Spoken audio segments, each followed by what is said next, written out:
Hello and welcome to the Friday Night Social on Politics Social. I'm Graham Hughes and I'm joined tonight by the delectable Scott Williams. Hey, how you doing, Scott?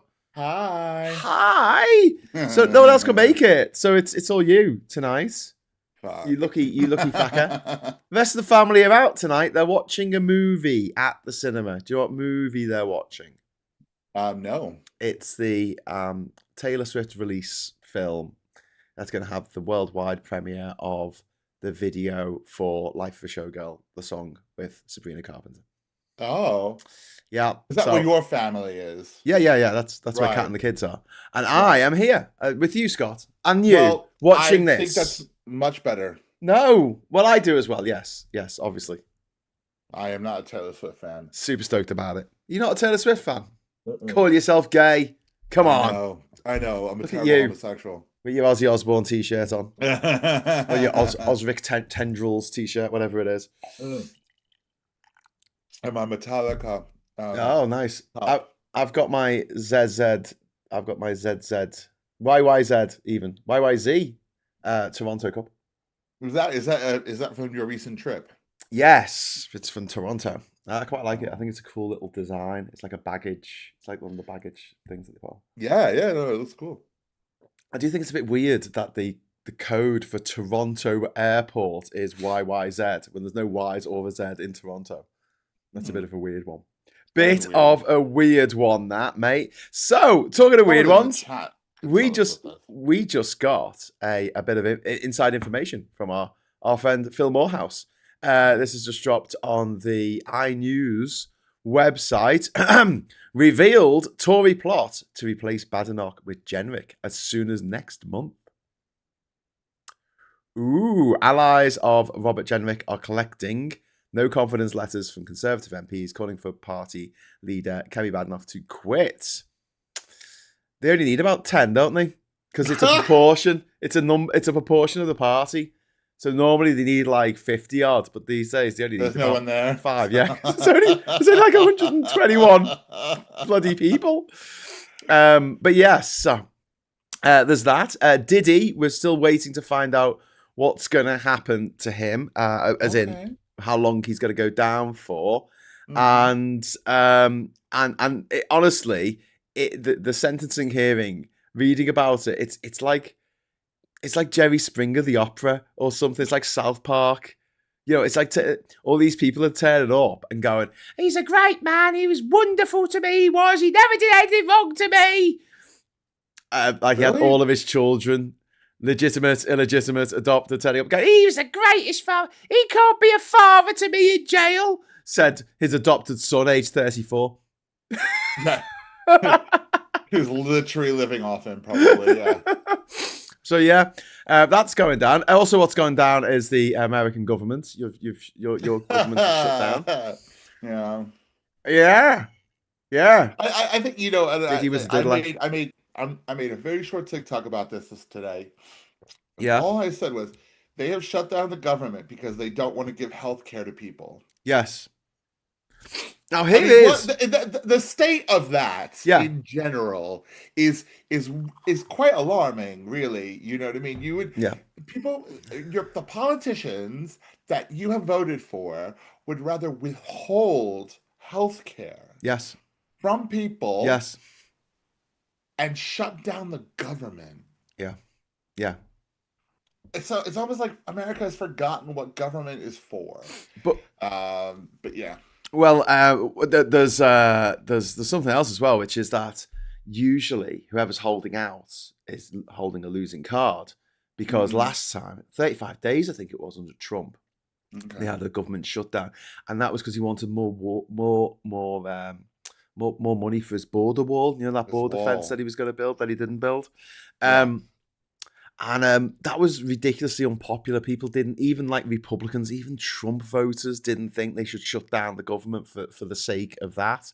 Whereas the Democrats holding out for healthcare, right, that's really popular. Yeah. So it's an unusual situation. But apparently they didn't have these bloody shutdowns before like 1980. It was Jimmy Carter. I think it happened in the 40s. I read somewhere.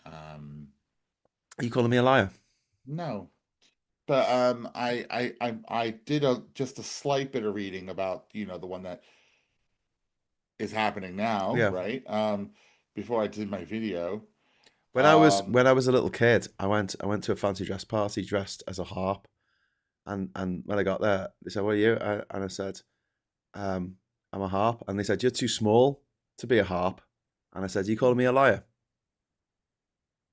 Well, no, you're a harp. No, because it's a small harp, is it? Okay. Anyway, one angry pagan. What's a small harp? It's called a lyre. It's a tiny. Yeah, you know those little tiny harps that the cupids play. What are they called? The angels. Cherubs. Cherubs. That's the one. The ones the cherubs play. That's called a lyre. Orpheus had a lyre when he was in the underworld trying to get Eurydice out of there. Anyway, look, one angry pagan has dropped £2 super chat. Thank you very much, one angry pagan. The first super chat of the evening. That's very, very kind of you. Talking about the rapid support forces. RSF in Darfur are somehow getting even more vile, which is really, really grim. Over in Sudan. I'm sorry, mate. It is a bit shit out there. We're trying to. Graham is harping on, says Sarah. I like it. There's a lot of shit going on right now. There's a lot of shit gone down, obviously. So see what she did there. Anyway, but we try to have a bit of levity. It's been a shit week, though. I mean, there was the attack yesterday at the Heaton Park Mosque in Manchester, North Manchester. The Labour Party conference was a bit meh. Well, you were there. Yeah. No, it was good for me. I got to meet all kinds of people. Where have you gone? You met His Majesty Amano Iannucci, Stuart Lee. No, you met the man. You met Mr. I did meet Keir Starmer. Yes, I got a photo. Keir Starmer.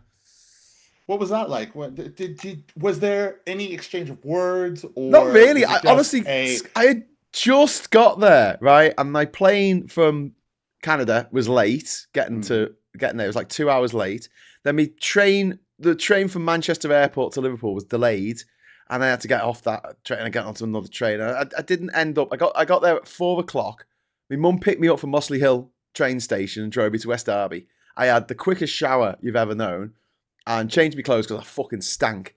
And then went to the conference. Right, got there at 5:00. Right.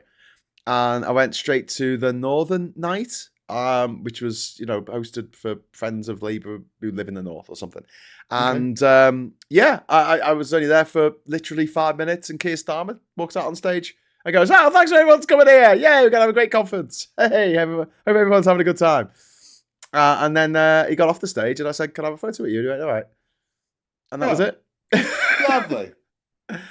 He's been sentenced to 50 months. Thank you very much for the breaking news there, Chrissy.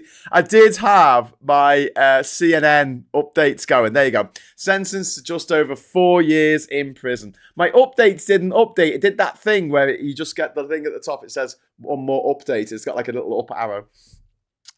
4 years in jail. So there you go. The judge said he irreparably harmed 2 women, and a substantial sentence must be given. Despite, honestly, I think it was about 6 hours of the judge having to sit there while all the orphans came out, the shoeless orphans, and sang songs about how great Diddy was. It was like the miracle on 34th Street where they turn up with the big sack with all the kids' letters on. I mean, that is right for satire. I'm sorry, but good. I'm glad he's gone down for 4 years. Can I tell you something? Go on. I have paid absolutely zero attention to this Diddy trial. Yes. I know nothing about it. I kind of don't. I'm not gonna lie. I don't care. It is what happened. I am. Because I know, so he just had lots of sex and drugs parties, which on the face of it, fine. If you got loads of money, a lot of those parties. I would rather J.K. Rowling have lots of sex and drugs parties every night than spend every night on Twitter going, "I don't like trans people." I would rather, right? But The issue was with his treatment of women, his solicitation of prostitutes, his trafficking of women across state and men. Yeah, he was he ever sexual with men? Yes, apparently. Ah, so that's been told in court? Oh, now you're interested. No. No, but no, he I know had male prostitutes come, but I think maybe they had sex in front of him so he could watch like a live porno. I don't know if he actually, you know, played the rusty trombone or anything. Rusty trombone. Good word for it, I guess. Yeah, I mean, in regards to well, that would be yours because it's ginger, right? No, the rusty trombone is when you go around the back and then you do this at the same time. That's playing the rusty trombone. I can't believe you've never heard that. Oh my god, I've just knocked Scott off his seat. Oh man, I've done that. Hi, Mum. So anyway, I hope my mum's not watching this. I'm so sorry. I'm so sorry. I never knew how to name. But yeah, so anyway. No, but I there are bits and pieces I've heard, right? But I never, as far as the sort of trial is concerned, I've never had an interest in it. And to me, celebrity trials are far more sensational than the reality of it. Yeah. I felt that with the Johnny Depp and Amber Heard thing, definitely. Like just making memes out of the way she said words. It was that seeing that really put me off ever really wanting to know anything about a celebrity trial because it's showbiz. And it's all really grim. It's all showbiz. Really, really grim. Yeah. Chris C, thank you very much for the £2 super chat. That's very kind of you. Diddy will be out in less than 2 years as he's always spent 12 months inside. What a disgrace. He should have received the maximum. He was found not guilty of criminal offences that could have led him to be put in jail for more hundreds of years. Right, but he's been done basically for 2 of the victims. Yeah, is that what you said? Yeah. Two of the victims that he was found guilty. Okay. But the rest he wasn't found guilty. No. Okay, because I was surprised there was sentencing today. I saw it on TV. I went, "Oh, is that today? What was the verdict?" Yeah, I had no idea. So yeah, it's all news to me. The judge said, "Why did it happen that long? It went over for 10 years because for over a decade because you had the power and the resources to keep it going, and because you weren't caught. And it's just another case of a man abusing his power." Over women and in this case men. Darren, thank you very much for the £5 super chat, my friend. That's very kind of you. Graham Hughes, dead ringer for Terry Jones. Now say he's not a messiah. He's a very naughty boy. Have a good night, people. No one's ever called me Terry Jones before. I'll take it. I like Terry Jones. Terry Jones is funny. He was a good one. He was a good one. He's not with us anymore, is he? He's one. No, I don't think he is. He was the second of the gang to die. After Graham Chapman, the other boss person called Graham. Unfortunately, now there's only me because all we've got is bloody what's his name? That Graham creep who wrote Father Ted, who's a big transphobe. He's an insult to Graham's Graham everywhere. Lindenham. Yeah, I thought you meant Graham Norton. Oh no, he's all right. He was in Father Ted. Was he? Yes, he played a priest in Father Ted. I've never. Very irritating priest on Father Ted. Never watched it. No, you can't. You see, if you'd watched it when you were meant to watch it in the 90s, it'll be fine that you laughed at it, but now you can't. It wasn't funny then, though. I tried to watch it. I did not dig it. What? I didn't. What? That was stupid. Why do I want to see some cynical priest with some fucking airhead and a drunk old man? It didn't make it, the whole idea of it was stupid to me. Oh, apparently I got the numbers wrong. Chris C and Darren, thank you for the £5 super chat. Sorry if I said £2. It came up small on my screen. That's my excuse all the time. Anyway, so what else? What else has been going on in the world this week? We've had the politics. Well, there was the huge. Obviously, there was a Labour conference, and Keir Starmer he did a massive speech about how it's bad to be racist, and I appreciate him letting us know. Yes. And it's almost as if people have forgotten. Yes. And then Nigel Farage decided to play the victim in every possible way, which was so pathetic and cringy. Yes. Um, so But it's what he that does. happened. That was But fun. also, talking of Nigel Farage and refuck, the ex-leader in Wales, a guy called Nathan Gill, pled guilty last Friday to bribery charges relating Russian to pro-Russia connection. statements he made in the European Parliament after being Yeah. paid by the fucking Russians to make pro-Russian statements. He's admitted to But 8 these counts guys, of bribery. but reforms for the working man, The innit? working man, It's the for us, working man. innit? We're taking our country back, innit? I'm quite impressed. Do you know what I'm quite impressed about? Here in Durham, the flag shaggers have been up the lamppost and they put flags up all over these villages around here, right? Not one of them is the right way up. I mean, just No, by no, the no. law of statistics, they should have got at least one that is the right way up, but But none of them are. It's like, apparently, putting them upside down is a sign of a country in crisis. Apparently, I had never heard of such a are they thing doing it on until purpose? No, it is. It is a today. sign of distress if you're Distress. flying the Union Jack upside down. Well, Yes. because it means your ship's upside down, so you know you capsize. You're not doing too well. Okay. Yeah. It's hysterical to me how people can decide that just they're distressed and then everything is absolutely shit and horrible because they stand outside these hotels and they make people feel really I mean, Nigel Farage really has some fun to play the victim. Oh, people are going to attack me. Okay, well, you've been trying to start a riot all week, Yeah. all summer, Yeah. and the truth of it is, you're encouraging people to stand outside of hotels and make other people feel unsafe. So perhaps maybe we should calm down the tears, hypocrite. Now, do you know what I mean? It's ridiculous. Um, and and then what was my point? I was gonna land. Where was I landing? I don't know. I was gonna land somewhere with that. Um, uh, he felt like he was a hypocrite about it. Um, yeah, and he's talking about feeling unsafe. Yeah, Yeah. I was going somewhere with that, and I Well, completely. This he's is the why I guy don't do who this shit unveiled professionally. the racist breaking point poster on the day that Joe Cox was murdered by Yeah, a psychopath he didn't give screaming a shit. He didn't Britain give a shit. first. He just wanted to play the victim, and Yeah. this is what a lot of these sort of right wingers do. I'm in a very strange sort of situation at the moment. On social media, on my Facebook, right? I've spoken previously about my friend who passed away last month. Yeah. And one of his best friend, we added each other on Facebook. He is Oh no. everything we talk negatively about. Oh no.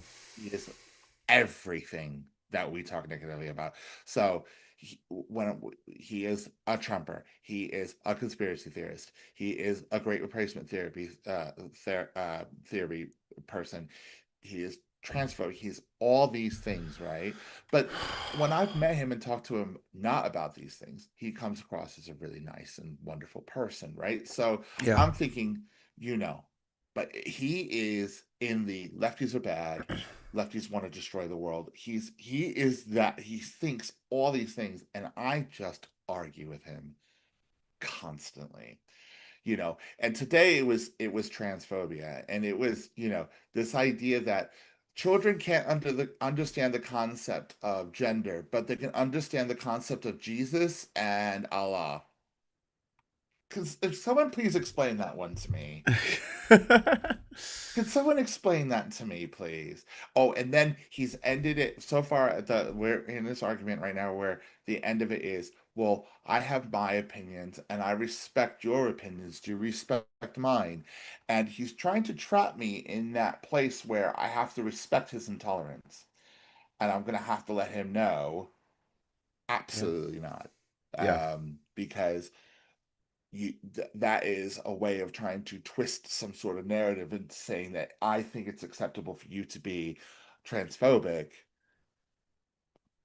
because you respect what I'm saying, even though you don't show respect to what other people say. So, you know, it's where was I going to land with that one? Well, I mean, I think you have to have words, mate. Words? I think Apparently, you're very quiet. You sound all right to me. I got you on full. I could turn me down a little bit. Maybe I'll turn me down.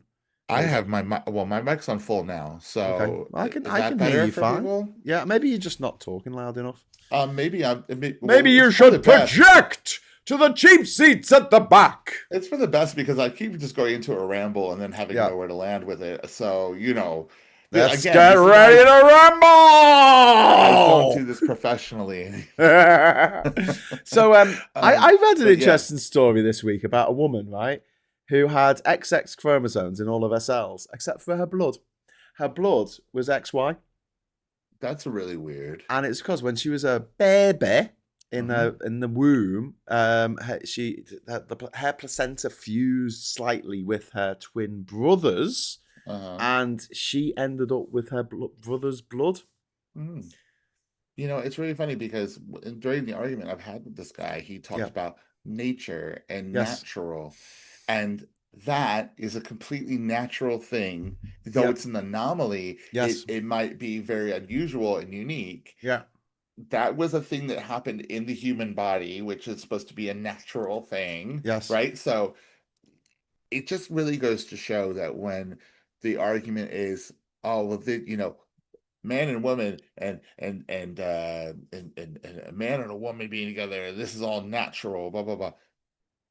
I mean, all that is out the window. Bullshit. It's bullshit. You know what? There were gay animals all over the shop. Yeah. My theory, I thought about this today, it's people my age. It's people my age and older that are the ones that really are having issues with the acceptance of trans people, with the acceptance of various sort of certain subjects. Autistic people. Apparently, that if you're autistic, it's the worst thing in the world ever. Which is insane. Robert F. Kennedy Jr. did a whole speech about if you're autistic, you can't even go for a shit by yourself. If you're autistic, you can't achieve anything in life. And I'm thinking about all these autistic scientists through the years and all these autistic artists and engineers and architects. I'm thinking, yeah, mate, they never achieved anything, you fucking lemon. Yeah. I just... we got a Darren. We have a Darren, I think. If you can make his camera come on. Hello! Yay! Hello, Darren. How you doing, mate? Yeah, not bad yourselves. Thank God you're here, Darren. I've been carrying this show. You know he has. He's been carrying it like an unwanted baby. I could carrying Graham on my back here, guys. I could understand. Go on. We were just talking about the anomalies in nature, but then there's stuff that's just common, like being left-handed. If people freaked out about people being left-handed in the 1960s and forced them to write with their right hand, and then suddenly it was okay to write with your left hand, and oh my God, 1 in 10 people are now left-handed. It's not like they were eating paracetamol or something and it made them fucking left-handed. They always were, and it's not a problem. Yeah, it's just a difference. And this is the thing. Sorry, just before you jump in, Darren, I just want to. I want to land my point this time. Yes. Yes, finally. But I was thinking it's people my age because we learned a certain thing back in the day, right? And people believe that those binary things that we learned back then, men and men, women and women, and they procreate, they do this, right? 2 plus 2 is 4, 3 plus 2 is 5, right? So I think it's hard for the old people to get their heads around it because they're not understanding that shit evolves and things are discovered and things move forward. And even as human beings, we are, though it's slow, we are evolving. So that knowledge just doesn't go with it. So it's almost, but I don't know if it's just me trying to excuse his ignorance. Yeah. Yeah. If that makes sense. Yeah. Yeah. But I think that's something. I mean, there was somebody who wrote, Keir Starmer wants like grannies to use, 87-year-old grannies to use iPads in order to get a doctor's appointment. And like loads of people fired back and went, fuck off, mate. I'm 90 years old and I was there at the birth of computers. I was there at the start of the internet. I was there, I've been using computers all my life. Who doesn't have a smartphone now? Elderly people have smartphones. Just because they're elderly doesn't mean they're fucking stupid. And it's like, I don't know, it's just this attitude of like, old people can't learn things, they can't learn things. We were and it's there young when people the saying that, not old people. Okay. We were there when the magics were conjured. I mean, I got to admit, for me, where I'm starting to lose interest in it is AI. And that is something I have not experimented in or really looked at, because a little part of me just thinks this is beyond my knowledge. You mean using it? You haven't used it? I've never used it. Oh, really? Anything. So yeah, I actually downloaded Chat GBT or whatever it is. Yeah. I downloaded that onto my phone literally 3 weeks ago. I've never used it. I don't even know what do I use it for? I don't even know. Ask it a question, it'll give you the wrong answer. What good is that?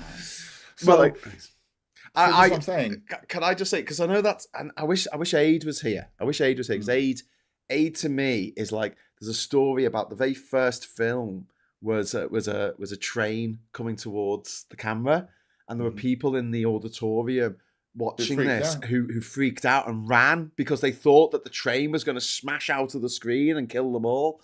And I think Scott, I honestly, I know Aid's probably not watching this because he's gone to bed, but I think Aid's a bit like that about AI. He's like, really, oh my God, it's going to be the end of everything. They're going to make it look like Starmer has clubbed this baby Steele to death and then raped the carcass, and then everyone's going to freak out. There's going to be riots. And I'm just like, we've had movie special effects now for like way over 100 years, where we've had like, a giant monkey didn't climb the Empire State Building. They didn't actually grow some dinosaurs for Jurassic Park. It was all special. They didn't actually make a fucking Death Star and blow up a planet. It was special effects. And I think we all know that stuff can be set up. And even if it is a fake AI interview or something, I don't really care, because like actors could be doing that. You don't have to necessarily take it. I think there's a level of,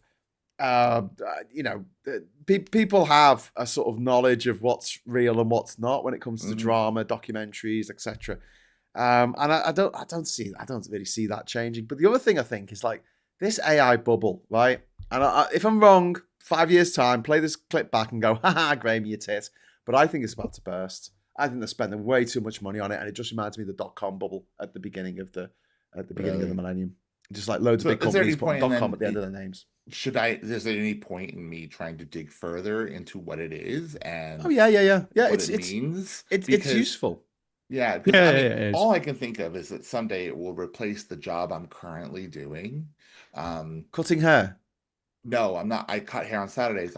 During the week I work in accounts. Okay. So eventually, I think a computer will eventually do my job that I'm doing right now. And that's fine, because that's why I'm learning how to be a barber, because I personally don't think in my lifetime someone is going to trust a computer to cut their hair. No. I don't. Or do the washing. Do the laundry. Any human being is going to allow a computer of any description close to their hair or their head with a sharp object. Yes. Yeah, I don't see that happening. Very good point. Yeah, but look, so with accounts, I'll still have a job. You're going to have. I think it'll make things more efficient, but I think you're going to have checkers, because it makes mistakes, and you'll tell it you've made a mistake, and then it'll go okay, and then make the same fucking mistake. It's like a really stupid robot. Do you know what I mean?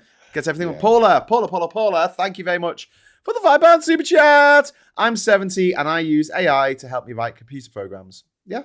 Exactly. That's amazing. There you go, Paul. That's absolutely amazing.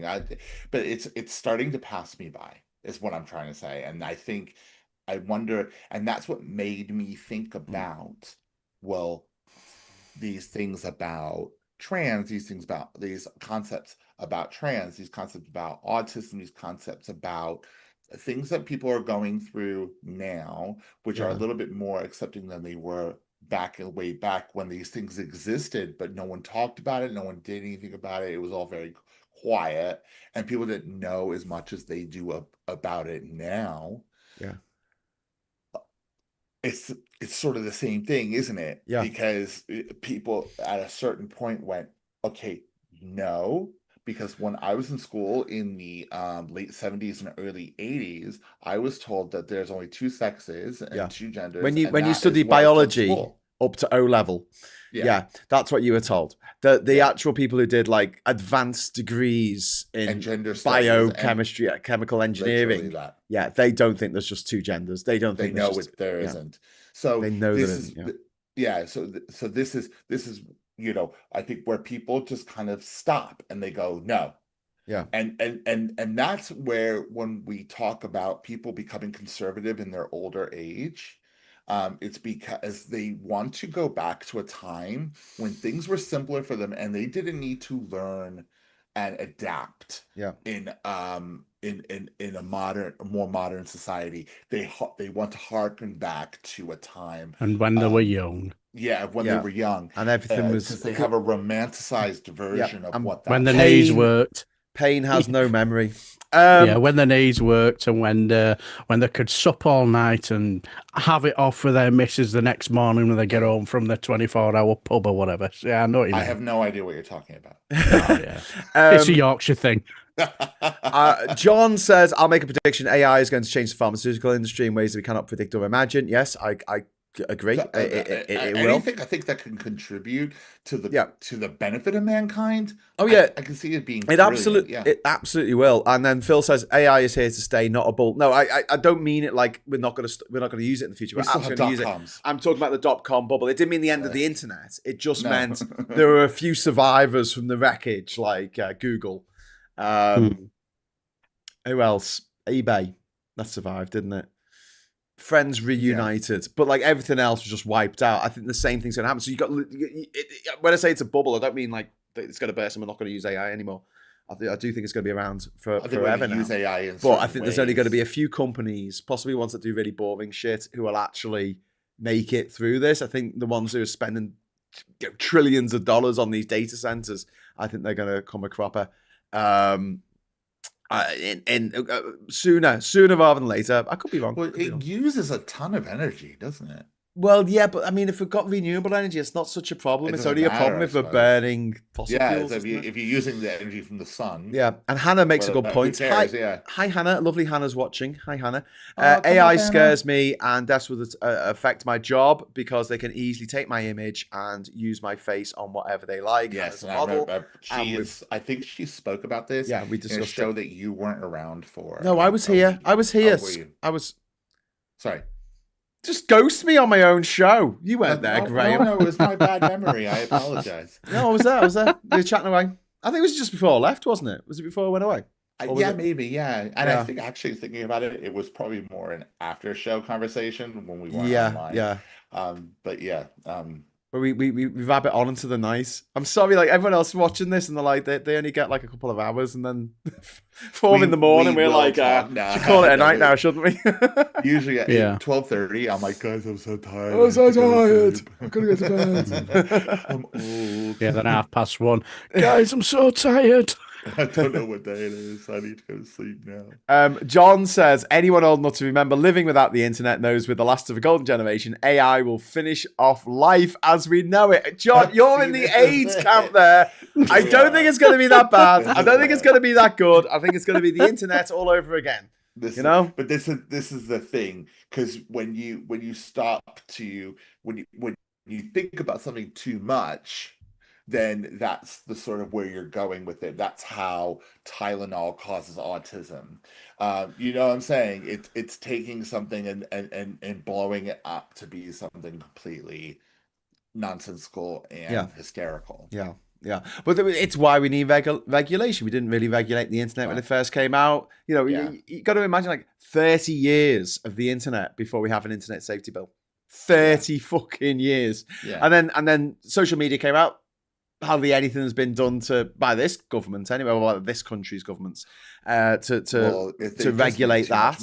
And now it's AI. They need to regulate it. So if you create an AI video, by law, it must have a watermark on it. Yeah. If you take that watermark off, And, we find in the metadata what user it was of that product. Because it's not like people have a data farm in the backyard where they can actually run the AI stuff themselves. It's all logged. It's all like you have to buy an account with ChatGPT or whatever. They know who you are. So if you misuse their stuff to take the face of a woman and put it onto a naked body, again, which is a violation of their bodily autonomy. Yeah, you should be able to track them down and say, no, you're not having that. If you have a picture or a video or anything that's been AI generated, it should have to have a watermark on it that says this is generated by AI. That's the law. Dead fucking simple. I'm not gonna lie, I'm gonna tell everybody about this now. There's one thing I really truly enjoy that is AI generated. It's these videos that keep popping up on my Instagram of AI Barbie. AI Barbie is a ruthless bitch who does and I think you need to watch them because I've never laughed so hard in my life. Okay. She is a boss bitch and she will fuck you up. Hannah says they used my face and never actually hired me as a model. Oh my God. And the AI was bad. A whole other body and the proportions were way off. And I look strange, but it was my face. So in some countries, your face is your copyright. And we don't have that in this country. I really think we should bring this in. So if you're sitting in a bus stop crying your eyes out because something bad's happened, someone can take a photo of that and then print it onto 1 million pamphlets and hand it out to people around the country and make loads of money off that picture of you that you did not consent to have taken. And if you dare pick up one of those pamphlets and sell it for £1, they can sue you because they own the copyright on that image. When it's an image of your face, but that digital ID will be the end of this country, and it will be the end of freedom as we know it. Really? Do you understand what I'm trying to say? It's like we could take a picture, generate a picture, and distribute it amongst every single person in this country without your consent, right? But if the government wants to introduce a digital ID, everyone thinks that it's the end of freedom and it's the end of the fucking world. I'm not entirely enamored with the idea of the ID, either, but they have digital ID in Estonia. Hysterical reaction to it. They have ID cards in loads of countries around the world, and 100%. As Phil Morehouse points out, because he doesn't have a passport, it's really hard for him to prove he is who he is. And the system we've got at the moment, you got your passport but doesn't have your address on it. And or you've got your driving license, which isn't valid in some circumstances, and it just seems a bit weird and antiquated. I think that an ID card should be there if you want one, but it should be there with alternatives like your passport or your driving license. I think the problem is people don't like the idea of something being mandatory. Yes, with the government holding all your details, even though the government hold all your details anyway. But they do. They know everything. You've got a national insurance number. Yeah. They know literally everything. They know how much you earn. They know that. Mate, go use your Nectar card next time you go shopping. Yeah. They know what you eat, bro. Hannah in the chat saying basically, I didn't realize what I was allowing my image for was AI. I'd done the job and been paid. Nothing to be done until the usage was over. Yeah. I mean, it's wrong. That is wrong. That is wrong. That is wrong. And this is something that we can legislate against. Sensible legislation to say, if something is AI, you have to say it's AI. That's fine. In the same way that you can't pretend that a news broadcast is actually fucking real. If it's a satire show, you've got to make it obvious that it's satire. You can't just... If the guys from the Day-to-Day or Brass Eye actually did a news story that seems genuine, they'll get into loads of trouble for it because you're not allowed to do that. You've got to say this is a comedy show. This is a joke. Don't worry. Chill. What was the thing that they discussed in Parliament? Cake. Cake. The made-up drug. The terrible thing about cake was, Darren, it was a made-up drug. And there were questions asked in Parliament. I think it was David Amos, the Tory who got murdered. I think it was him. Who brought it up in Parliament back in like 1997 or whatever it was. I remember. But Sarah makes a very good point. As a trans woman, I'm terrified of digital cards. Yeah, because if you are trans and the transphobia that's going on at the moment, you may end up outing yourself every time you get your ID out. Literally that. Which is out of order. But then you look at America, which is taking away the ID of trans people, literally choosing their identities for them. So, what's worse? Do you know what I mean? Like an ID that says you are who you are, or the government taking away your passport saying put male on that passport. Yeah. But that's passports as well. That's not just ID cards. That's passports as well. That's you but you don't have to have a passport. You don't. If you want freedom, you do. But like, you don't have to have one. No, it's not mandatory. Phil again, I think the real problem that the British people have is the idea of something being mandatory and government based. I think that scares the shit out of British people. It really does. Because I remember the first time they brought this up, Tony Blair's government brought this up, and people flipped out. They freaked out about it, just like they're doing now. Yeah. Paula, thank you very much for the £10 super chat. The early version of ChatGPT couldn't do maths. Try asking it to sum the squares of the sines of every integer angle between 1 degree and 89 degrees inclusive.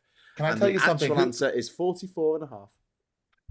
Who asked that question? Paula, I just want you to know that no one ever wanted to know that. What? No one wants to know the sum of the squares of the sines of every integer angle between 1 degree and 89 degrees.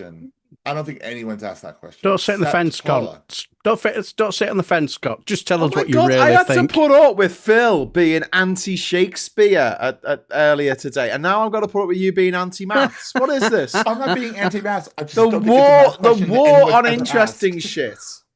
I don't think it's a math question that anyone's ever asked. That's what it is. Bullshit. No one came up with that but Paula. No, I mean, you might want to know the signs of every integer angle.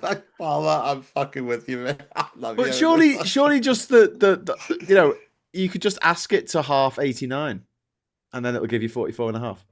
Yeah. Without the signs and the angles and the integers. But yeah, I'm very sorry, Paula. Thank you for the super chat, and I'm sorry that my co-host is so fucking rude this evening, dissing mathematics like Phil was dissing Shakespeare. I'll have you know, actually, Phil was sitting there going, "Oh, Shakespeare's rubbish." Fun with maths this week. I was having fun with maths this week. You weren't a fan of the Beatles either, were you? No. My brother, he was asking Alexa math questions in the kitchen the other day, and I joined in with him. So. Yeah, but I didn't ask about the square root of every square root ever in existence. You don't know the question, do you, Scott? Continuum. Chris C. interestingly puts, same with passports. Why do they need to include gender? Well, so they can discriminate against people for being the wrong gender. Interestingly, ChatGPT and the other online AI models routinely discriminate against women when asked medical questions. This is really disturbing. So you could put the same medical history down and say, what do you think the problem is, right? And it will give a different answer depending on whether you say it's a male patient or a female patient. And if it's a female patient, the AI is more likely to dismiss it as nothing important. Okay. I was about to say, because, maybe there is a difference because women's bodies are a little bit different. No. It's just medical misogyny. It's built. Right. The model is built on the medical knowledge that's there at the moment. We suffer from medical misogyny. Being the medical misogyny of dismissiveness, that's very different. I meant just sort of like in the way that sort of bodies might work a little bit differently when you're a woman. Do you know what I mean? But yeah. Sorry, I'm laughing because Chris C is saying Shakespeare is not relevant, and Tron the Art is saying today's let's get Graham in any way, shape, or form. Let's get Graham, get him, and get Carter. About that too, because why do we still need to learn about Shakespeare? Why do we need to learn how to read that insanity? Because of Michael Gove and Dominic Cummings, two very posh boys who went to very posh schools. That cost a lot of money. Do you know I hated it in school? I hated Shakespeare. I did. We had to read Hamlet. I didn't read it because I got halfway through it and I went, I don't know what they're talking about. The words are the wrong way around. This makes no sense. Why are we learning it? I've got to say, it does seem a bit mad that when you're doing your GCSE English these days, you still have to study Shakespeare. Yeah, it doesn't make any sense to me why we do it. For your it foundation. It benefits you in no way when you go out to work. Yeah. Which is essentially what education's for. Also, it's English literature that it comes under. And it's like, well, I mean, is it relevant now? And it is weird that we're still teaching the same texts now that we were 30 years ago when I was doing my GCSEs. It's exactly the same. But to me, it felt like here, read this really weird English, and then we're going to decipher that English, and we're going to make hypotheses and theories upon what is being said in the context of the story. Yeah. Okay. I will. I don't need it. I'll agree with you. Okay. I'll agree with you that as kids, we shouldn't be forced to have Shakespeare. But as an adult, I do appreciate Shakespeare. Do you know what I mean? I guess if you're forced to do something when you're a kid, you hate it. You yourself can have. Yeah. Yeah. But I'm thinking about this now. Like, there are so many great fucking books out there that you don't study in school that I really think that you should. Like, the sort of the curriculum seems frozen in 1955 and it hasn't moved on from that at all. Right, that's what I'm saying. Yeah. Like, why do we? I never understood why we need to learn Shakespeare. Maybe someone in the chat can tell me the purpose of it. Yeah. But to me, it makes no sense at all. If you want to go to college and you want to do a degree in Shakespeare or whatever the fucking part of your English literature or whatever, that makes complete sense to me. Then learn it. That's great. You know what I mean? But I just don't think it's something that should be forced upon kids. But it's kind of like algebra, though, isn't it? So I'm talking to Phil, and he was like, "No, you have to have algebra." And I'm like, "Well, if you're studying further maths, if you're doing it for A level or for university, then yeah. But for GCSEs, everyday fucking, you're not going to use fucking algebra. You're just not. You know." Where do you use algebra in your day-to-day life? When I'm having sex. In your workplaces. So what workplaces are using algebra? So let's say you end up not going to university and you get yourself a nice little job in a factory somewhere. Can you tell me how you're using algebra when you have to stick the sheet of paper under the printer? Yeah. Vendetta's saying they should teach science fiction. They can mix it in with history and fucking economics and politics. Yeah, more up to date texts that you have to read, books that you have to read that are more up to date and more relevant to today. Yeah, okay, and you know, hearing about the troubles of someone, you know, a play set 1,000 years ago that was written 500 years ago is just like, not very relevant. It makes no sense. It makes no sense to me. Yeah, I'd rather we learned, good books like Carrie by Stephen King. Okay. That's old. No, but I mean, even like, but like newer books, like I can think of like loads of really, really great novels that have come out in my lifetime that would be good for kids to learn just because it's relevant to what's going on. So say, for instance, I know it's a bit of a slog, but like Midnight's Children by Salman Rushdie, I think that came out in 1980. That tells the story of the end of Indian subjugation by the British and the beginning of the Indian state and the first sort of 30 years of India as an independent country, along with East and West Pakistan. And you know what go on. I just think so. You'll be reading that, but you'll be also learning about the history of India. Well, I was really, really into C.J. Sampson's books, where he wrote about medieval times, the Tudors and stuff like that, and set stories in those times. It almost transported you back to England in 1540 or whatever it is. I don't know how absolutely historically accurate they were. But I think he tried really hard to make it as accurate as possible. I actually know people who were really into that sort of history, who were really into those books. Yeah. So, but it's a jumping board. It's something where you can really talk about that sort of history if you wanted to, you know what I mean? And get an idea of it as a kid, because I think it's important kids learn history 100%. But yeah, algebra, calculus. I don't need calculus. Tim in the chat. Yeah, calculus. Tim says, electricians, plumbers, carpenters use algebra on an almost daily basis. So I've got to say, while I was over on the island, right, I sorted out me solar panels. I redid me water heater myself, and no, I don't have a corgi license. And I also did some carpentry while I was over there. And I didn't use any algebra. I just measured stuff and cut it and then stuck it together with glue. Literally that. Literally that. I'm sorry. No. Yeah. Scott said, would prefer kids learn critical thinking on the reading matter. Very good idea. Very, very good idea. But critical thinking in general. But you know what? People in America, they don't want schools to teach empathy. So, America's backwards. Dark 4x4. The undiscovered country from Born, No Traveller Returns, puzzles the will.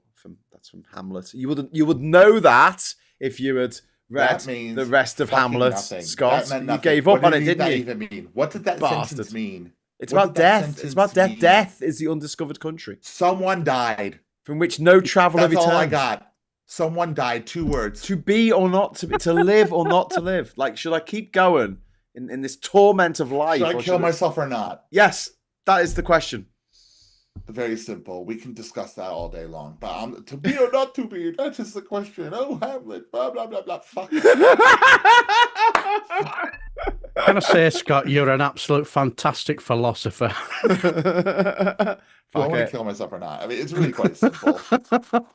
Oh, you're so great. We talk about the world not being in a black and white, but sometimes it is. Sometimes you have choices. But also, do you know what I'm thinking as well, Scott? Because someone's saying you should read Terry Pratchett in schools. Yeah, I mean, like, okay. And I think one Pagan mentioned Tolkien. Like, the books that I didn't have to read for school, like the ones that I wanted to read, they got me into reading. So Lord of the Rings and Terry Pratchett and Douglas Adams, If you're forced to read it, it would be a different story. Yes. No, but the stuff that I was forced to read in school was shite. I fucking hated it. I had to do Coriolanus, which is the worst Shakespeare play. It's just shite. Sorry, who's anus? Coriolanus. Coriolus's anus. It's about a man who, I don't know, he does what his mum tells him to, and then he dies. I never understood it. Never understood it. I'd do a double take there because I thought you said something else. Oh, Coriolanus. I knew him well. Coriolanus. Martin Harrow. Well. Martin Harrow is backing me up here. As a plumber and a carpenter, I've never used algebra. Thank you, Martin. Maybe as an electrician, if you had to work out the relationship between amps and volts and watts. I was thinking exactly the same thing, but at the same Strangely enough, that went through my head as well. No, can't you tell? No, but you could just use your phone. Do you know what I mean? You can use ChatGPT. What is the wattage of the current and the FHAZ? Did you hear about? It'll give you the wrong answer. Did you hear about the woman who died in the bath charging her iPhone? No, this isn't funny. This is a true story, Scott. No, it's not. It is. No, 2 amps is all it takes to wipe yourself out in the bath. Jesus Christ, Scott! There's a mourning family out there, and you're giggling away. Well, listen, they shouldn't have terrible human, but you are. They shouldn't have brought up someone so stupid. Who the fuck is in their bath? Because you think it's a low voltage, right? Doesn't matter. Electricity and water is a conductor of electricity. Yeah, but they tell you that the phone works for up to 6 feet into water. I think people that have phones in their bath are crazy in the first place. I'm sure Tansky's watching this in her bath right now. Bitch, you're nuts. Put your phone down. No. If it's not plugged into the mains electricity, you'll be fine, right? I don't trust But she had it plugged in via a USB cord. So you think, well, that's stupid. You can put your tongue on that. It's not I might as well plug in my hairdryer while I'm fucking at it. Oops, I dropped it. I'm dead. I can just see it. You'll be walking wherever, go bump into one of your neighbours, and you'll say, "Have you heard what's happened to her at number 35?" Drop the phone and it's fried in the bathtub. Fried in the and you're creasing up with giggles of laughter. Because you know what? When we talk about the Darwin Awards, that is top of the fucking list. I'm sorry. Everyone knows you don't fucking take something plugged into a main into the bath. You don't do it. You learn that shit when you're a fucking baby. Well, I'm sorry. If you weren't taught that when you were a kid, your parents fucked up and it's their fault you're dead. I would think that if you think that your phone is going to be okay if it drops in the bath because it's waterproof or whatever. That's insanity. And it's coming through a tiny little USB cable. It doesn't look particularly dangerous. It doesn't look like a kettle lead, does it? Mm-hmm. No. I want you know what? I want someone to plug in their iPhone charger. Yeah, and I want them to lick this bit while it's plugged in and see what happens. Have you go on, do it? Absolutely not. I'm I not dare you. stupid. Double dare you. I'm not stupid. Go on, Darren. You know you want to. You've licked worse. It's the same fucking it's the same theory. Tim is doubling down on this algebra stuff. Tim says, okay, you have a recipe for a meal for 4 people and you want to make it for 2. You use algebra. No, you don't. Use simple division. Just cut everything in half. You just got everything in half. That's not algebra. That's not algebra. That's fractions. Yeah, that's division. It's simple and like one of the most simple forms of division there is. That's called division. Yeah, multiplication and division. I just guess, and if anybody gets any less than whatever, you know what? I make it for 4, and then I put the rest in a. Do you know what? Algebra wasn't developed till about 1,000 years ago, was it? It's not like completely ancient. So are we thinking that the ancient Romans and the ancient Greeks and the ancient Egyptians and the Phoenicians, they had like X many people, they didn't know how to divide the food between them because they were like, oh shit, we're going to have to wait till algebra's invented so we know what the proportion of the food is. Come on, Tim, give us a break, please. Come on, stop defending algebra. Listen, I make it for 4 and then I put the rest in a container and have that for. I think maybe in a strict sense, algebra does involve the division, but that's sort of the basis of it. But at the end of the day, division's division anyway, and people do long division, don't they? Oh, I need to divide 9 into 3,845,912. Come on, no one's doing that. There's no one doing that ever. No one's doing that ever. You don't need to sit and write down all this fucking bullshit. We have calculators now anyway. Yeah. I have to say, when it came, remember Countdown? You know where they do all the numbers, get all the numbers, and then That's press some that clever button. Shit. I can never do it. And when it came out with 6.7 per squillion for it, and you've got to get about 5 figures, I'll just go. Okay. Oh no, that's the only bit of Countdown that I was ever good at. I'm crap at the letters. I was terrible at maths. Unless I write it down. If I write the letters down in a circle, then I can sometimes see a word. But like honestly, just looking at the screen, I can never make a decent word out of those. I had a friend who was on it for a week. But with the numbers, I can sit there and go, well, you got to times the 50 by 4, and then add the 3, and then double that, and then divide it by 3. Yeah. But I have to say, when it came to the words, I was only interested if I could find a swear word in it. That's very funny. I never thought to do that, actually. I'm not going to lie. That's such a pure mind. That's very funny. I'm going to do that from now on. But because now it's like, but it's different now. It's like 8 out of 10 cats do Countdown. Stupid like that.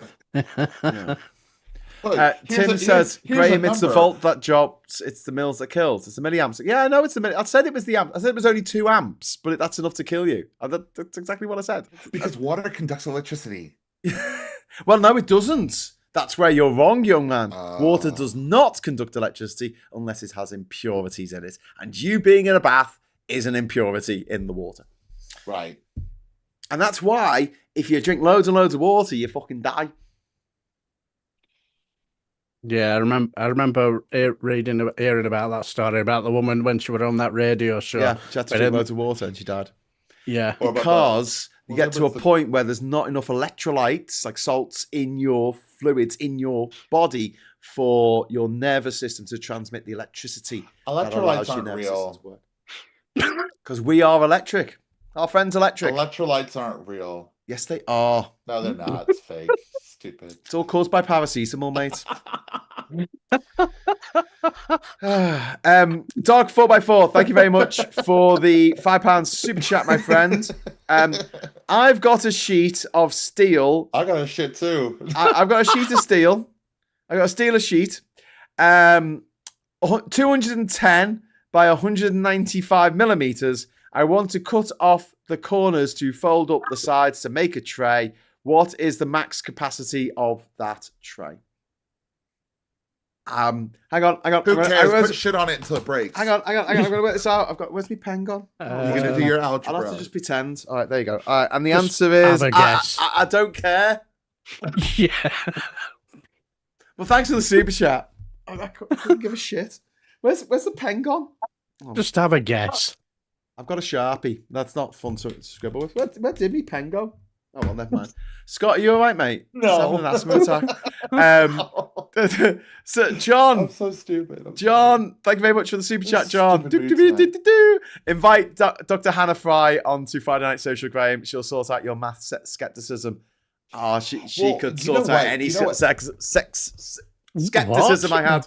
Well, sorry, listen, I'm a bit in love with Hannah Fry. If Carol Vorderman were to come on this show, right, and convince me that algebra is used in other sort of forms of your adult life, I was hanging out with that. Okay? I was hanging out with Carol the other night in the late party conference. Yeah, but she's famous for being a mathematician, right? So yes, yeah. So if she can, I'll believe her if she. I'm not believing anybody else. Vendetta's asking, how deep is the tray? How deep is your tray? Your tray. How deep is your tray? Anyway, that shit isn't going to... Water intoxication, electrolyte poisoning potential for CA. Electrolytes are fake, they're not real. Clinical condition with some antipsychotics. Ooh, that's interesting. So you can take some antipsychotics and you end up not having electrolytes. You know what? Every time someone says electrolytes, I instantly think of Idiocracy. And this is why I think it's so fake. Because I always think of like when they go, well, why do you drink that? And they go, it has electrolytes in it. Yeah. Yeah. Footham Stuck. It's like, it's fake. Footham Stuck in Wales said, I did neuropsychology. Psychology? Is that neuropsychology? At uni. It's genuinely fascinating how nerves, ions, electrolytes interact at a molecular level. They're not real. Neurophysiology. Electrolytes are fake. They're in a drink. John says Hannah or Carol, Graham. Honestly, if it was just having some wonderful people around for a dinner party, both do I have to make a choice? Because I think they're both wonderful human beings. At a dinner party, I would definitely invite Carol Vorderman. Yeah. But they've done more for putting the word out about maths and science than most people have. So, and she can prove me wrong any day of the week. I don't care. Like, yeah, okay. Oh. If that's true, Carol, if you said it, I completely believe you. Peter, thank you very much for the £2 super chat, mate. Has got the answer. Do you know what the answer is? 42. Yes. Thanks, Peter. Wasn't that the answer to the square root of infinity times 104 times the square? No, it's the answer to life, the universe, and everything. Exactly. 42. Yes. When Hitchhiker's Guide to the Galaxy. Not that my partner's the same age as me, but when Kat was 42, I made her a cake, and it was like a semi. It was like I'm sure it was. Hey, it was like a semi globe. What's a half a globe called? What's the term for it? Half a sphere. Half a globe. I think the term is half a globe. Okay, half a sphere. Right. Anyway, so it was. Anyway, and it was coated in chocolate, coconut fondue, and it made it look like an asteroid, right? Cool. And then I had a little Marvin the Paranoid Android on there with a flag that said 42 on the asteroid. That's cool. Cake. You did that? I did that. I'll send you a photo of it. I thought it was really cool. Yeah, I've been waiting for some photos, but there. 42. Tim, thank you very much for the £2 super chat. Sounds like a Class Y capacitor failure in charger. There you go. Was that what killed the woman in the bath with her iPhone plugged in? Don't plug your iPhone in when you're in the bath. Okay. Don't plug anything in. A hemisphere. Yes, thank you, Russell Cannon and Footham Stuck and Gordon. Everyone shouting hemisphere. I knew there was a word for it. I did a hemisphere, which is a semisphere. That is the word for it. Yeah, I guess they call it a hemisphere because a semisphere is really hard to say. I'm saying nothing. Hemi-demi taxidermy. I've done the semi joke already. Yeah. Oh, are we going to talk about the news? Like, Darren, have you got any news for us, mate? Because we're just talking bollocks at the moment. Well, I was rather interested. It's probably the obvious one, but I was rather interested in what your thought process of what been happening with the closing down, the closing down the whatever in America, The the American government. government. Yeah. Yeah, we talked about it earlier, and just in the sense of So I missed how it. a little bit. Yeah, no, it's fine. I don't mind repeating myself on it. They're literally arguing over giving healthcare to people, and they'd rather shut the government down than give healthcare to people. Yeah. Yeah. So that's what I was thinking. America, fuck yeah. But this is where I feel like actually the Democrats have got an outside chance of winning this because it is very, very popular what they're doing. I mean, well, more popular than it Americans normally is. I want think it's like healthcare 47% agree with them, which is loads more than anyone agreed with shutting down the government for the Trump reasons, like the fucking border wall. The wall. Well, the whole wall thing, you had to remember that people voted for that. Yeah, no one voted to have their health care taken away. Yes, they did. They voted for Trump. They did. Yeah. But yeah. Have you heard about Farmageddon? Can we talk about Farmageddon? I was just about to ask that because I've heard that a lot of people's farms are proper going under, aren't they? Fucked. They are fucked from all different angles. It is like a big gay orgy. First of all, Tell me about it. Trump's tariffs on China. So China went, okay, well, we're going to buy our soybeans now from somewhere else, from Brazil instead, and we're talking about billions Argentina of dollars. Oh, maybe it is. I thought it was Brazil. You could be right. I thought I heard Argentina. Yeah. That was sort of thing. You're probably right. We're talking about billions of dollars worth of soy, which has now been grown.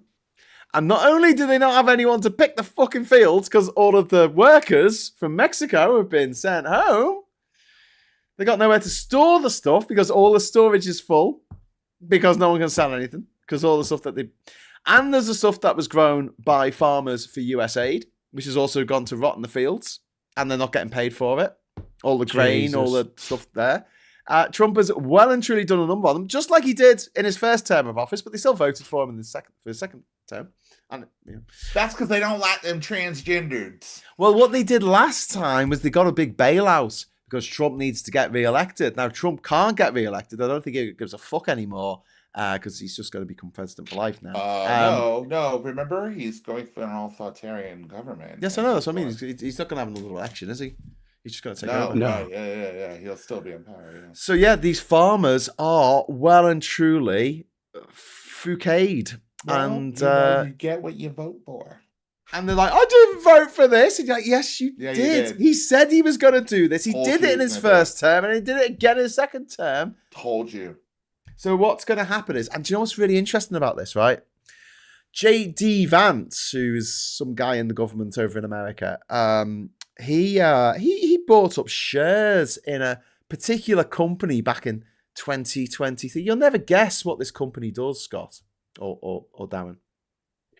Buying up farmland. Yes, sort of thing. That's what they did. They're a company that buys up farmland from farmers who have gone out of business. You do surprise me. Funny that. So he's got to make a fucking fortune out of this disaster, isn't he? Wow. So yeah, welcome to. Oh, and read today that the Supreme Court is looking into making it easier for people to brandish weapons in shopping malls and restaurants. They're desperate. You get the feeling. I'm over it. You get the feeling that they're doing all this on purpose. For when it comes to the election, martial law and all that sort of stuff, making it easier and easier for it to actually happen, don't you? Yeah.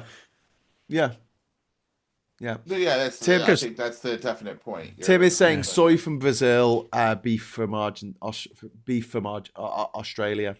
So these worldwide markets are shifting away from America, and America's done itself in the same way that Britain did itself in. Let it go down in flames with Brexit. But I mean, this is demonstrably worse. If there and you're a decent person, get the fuck out. Like, just get out of there. Yeah. We're at a point now, and it's sure, because where do mass shootings take place mostly? They take place in schools. Yeah. And Well, American malls. schools specifically. Yeah. Shopping malls. Yep. Public places where they want to make it easier to brandish a weapon. Yes.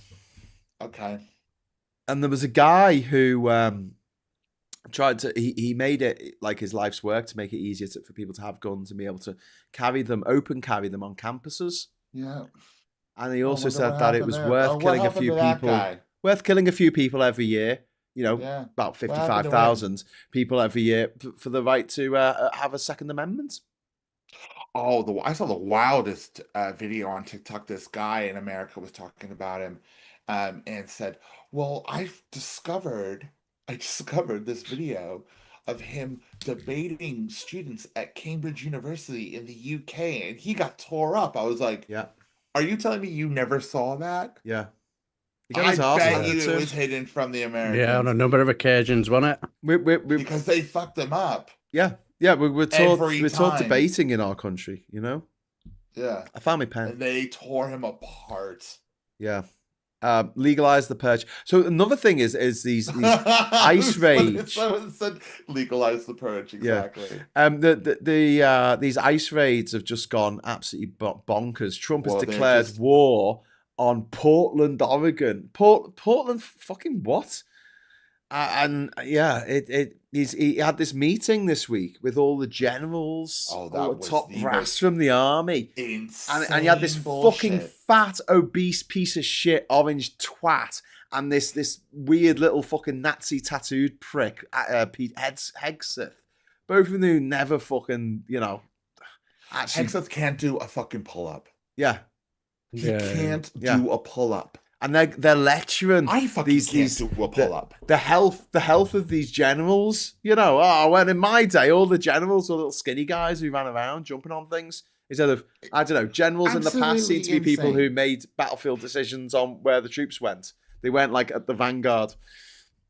These highly decorated with me warriors, literal people that have seen shit, done shit that me and you and Dale cannot even possibly imagine. And he stood on a stage going, "Yeah, don't allow anybody not to shave anymore." I know better because I'm a Fox News presenter, for fuck's sake. Yeah. From what I could gather, from what I heard, it was proper dying on his ass on that stage. It was dead silent the whole time. They were just bored shitless. No one clapped. No one did shit. Well, some of them had been on like 19-hour flights to be there from the other side of the planet. Also, the military hate Trump. They don't like him. Well, not everyone in the military hates him, but yeah. A lot of them do. And though you're going to see them starting to get weeded out. Yes. This is all about, is weeding out. Don't be surprised, because I saw one or two facial expressions of one or two of the generals, with their head in their hand like that. They'll have been looking at them cameras or that. Yeah, who's that guy? Yeah. But this is the thing. I mean, I actually thought to myself, you know what? If they're smart, just do a military coup. Just take over the White House. Assassinate Trump. I really don't think that's a good idea. Why not? Fuck it. Because they'll fuck it up. They always fuck it up. That's all right, though. Anyway, but you know what? Would it be fucking it up if they actually managed to displace the Donald Trump from power? Well, I mean, the idea is that he's going to be out of power in 3 years' time anyway. But he's not, is he? No. Right. Darian, unless he carks it. Darian, thank you very much for the £20 super chat, my friend. Kirk, Jefferson once opined, the tree of liberty must be refreshed from time to time with the blood of patriots and tyrants. Charlie always claimed he was a patriot. ... Yeah. Well, anyway, on a related topic, the new Taylor Swift album dropped this morning at 5 a.m. for those of us who set our alarms so we could listen to it. And I'm sorry to say, it's a bit mid. It's a bit mid. She's fallen in love. It's not as funny. It's not as cutting as other stuff. The tunes aren't as catchy. Yeah, she's fucking hilarious. Have you? Yeah, The Smallest Man in the World. Have you not listened to that? Never listened to it. Fucking Anti-Hero. I don't listen to Taylor Swift. Anti-Hero. Look at the lyrics to Anti-Hero. It's fucking genius. She's very funny. Is that me? Hi, And The Problem It's Me. Problem It's Me. Yeah, that one. That one. It's got a great music video as well. Yeah. So, Sabrina Carpenter features on the new Taylor Swift album on the last song, The Life of a Showgirl. But I've got to say, Sabrina Carpenter's recent album that came out in August is way better. 5 out of 5, no notes. I love that album. It's really good. It's very funny as well. But both albums feature lines about ladies' thighs doing things. Anyway, they're quite sexual, so don't let your kids listen to it. Because they might learn things that they're not supposed to know at that age. My kids have grown up, so they've probably heard it before me. Okay, cool. Well, definitely. A new Coheed and Cambria album also came out. That's much better. So I missed it. Boring. I did an interview with them once for the BBC, yeah, and it went down like a fucking cup of cold sick. Like, I asked them a question, and they did not and I made a comment about, because I was talking about, like, you know, being on tour and that being difficult with wives and girlfriends and stuff like that. And I made a joke about Yoko Ono, and they just did not like that. I don't know what beef was going down in the band at the moment, but I should not have made that joke. The atmosphere in the room just instantly changed, and I got the impression that there was a Yoko.